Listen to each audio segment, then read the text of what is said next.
안녕하십니까. 박훈탁TV 2020년 1월 6일 이슈 방담 94회 방송입니다. 오늘도 KBS, MBC, SBS와 종편 방송이 보도하지 않는 중요하고 새로운 소식 전달해 드리도록 하겠습니다. 오늘 방송은 2020년 전망 시리즈 3회 방송입니다. 지금 강남에 금 의론수가 1만 달러 간다는 소문이 자자하게 돌고 있습니다. 이러한 소문의 진원지는 미국 중앙은행 연준에게 있습니다.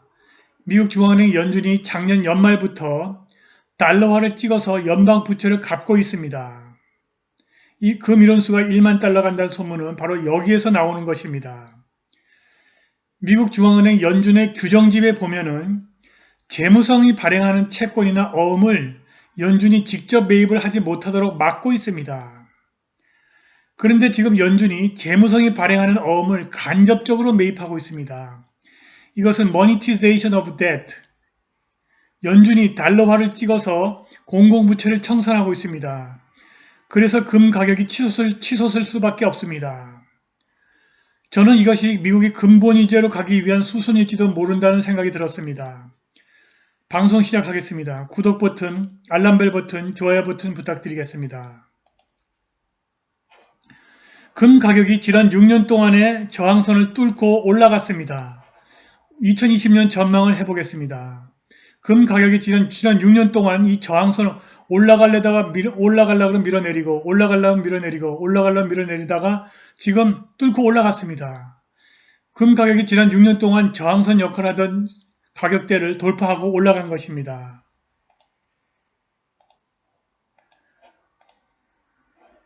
그래서 이 저항선은 6년 저항선을 뚫었기 때문에 적어도 다음 저항선이 있는 이 가격대 온수당 1,700원까지는 쉽게 올라갈 수 있을 것 같습니다.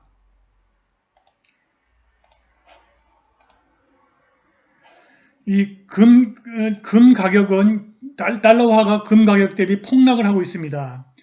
달러화가 다른 파이어트 머니, 다른 불안화폐에 대비해서는 가치를 유지하고 있지만 달러화 금 대비 달러화 가격은 폭락을 하고 있습니다.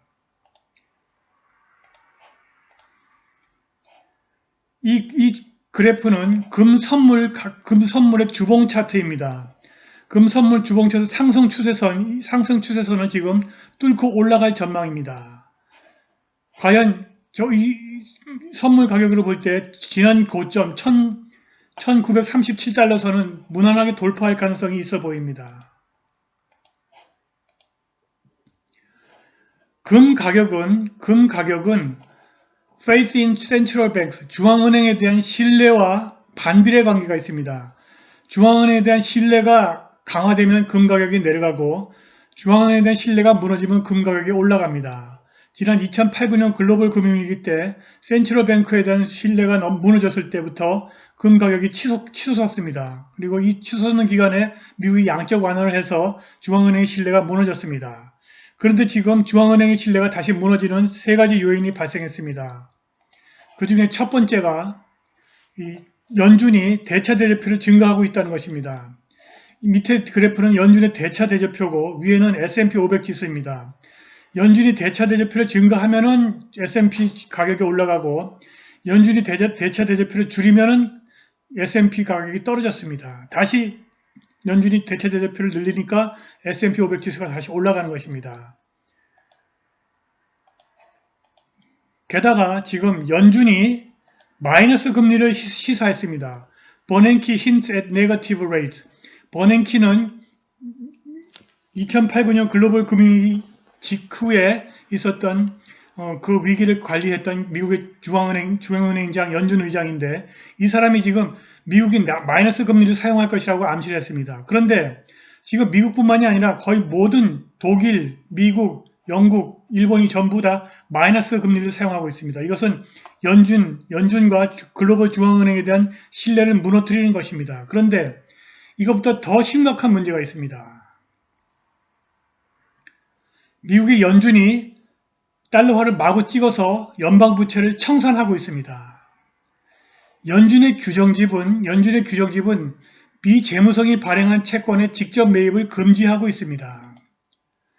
이것은 모니티제이션, 즉 중앙은행이 연준이 새 돈을 찍어서 공공부채를 청산하는 것으로 인플레이션을 일으키는 것입니다. 그래서 연준의 규정집은 이러한 모니티제이션을 금지하고 있습니다. 이 모니티제이션은 헬리콥터 머니라고도 하는데 중앙은행이 직접 재무성이 발행한 채권을 매입하는 행위이고 근대 통화 이론의 핵심입니다. 지금까지 많은 연준 의장들이 의회에 나와서 증언을 하면서 모니티제이션을 하지 않았다고 증언을 했습니다. 그런데 재무성의 채권 발행과 연준의 재무성 채권 매입 사이의 기간이 며칠밖에 되지 않는다면 바로 이것이 모니티제이션이 아니고 무엇이겠습니까? 물론 이러한 매매는 완벽하게 합법이고 2009년 미국발 글로벌 금융위기 이후 연준이 단행한 1차 양적 완화, 2차 양적 완화, 그리고 3차 양적 완화, 그리고 최근에 시작된 4차 양적 완화의 구체적인 작동 방법이기도 합니다. 12월 16일, 작년 12월 16일에 미 재무성이 올해 6월 18일에 만기 도래하는 360억 달러 규모의 어음을 발행했습니다. 이날 343억 달러 어음의 경매가 진행되었고 그중 237억 달러의 어음이 익명의 거래자에게 낙찰되었습니다. 그런데 그 다음에 무슨 일이 일어났습니까? 이 거래자가 낙찰받은 어음 중 75억 달러를 연준에게 팔아버렸습니다. 결국 연준이 재무성이 발행한 어음을 중개인을 통해서 사들인 것입니다. 연준이 모니티제이션을 하고 있는 것입니다. 그리고 12월 19일에도 재무성이 어음을 발행하고 낙찰되고 3일 후에 어음을 낙찰받은 거래자들이 연준에게 전부 팔았습니다. 그런데 이와 동일한 매매가 12월 20일에도 발생했습니다. 그렇다면 미국이 조만간 본격적으로 헬리콥터 머니나 근대통화 이론으로 GDP의 100%를 초과한 연방부채를 청산할 가능성을 배제할 수 없습니다.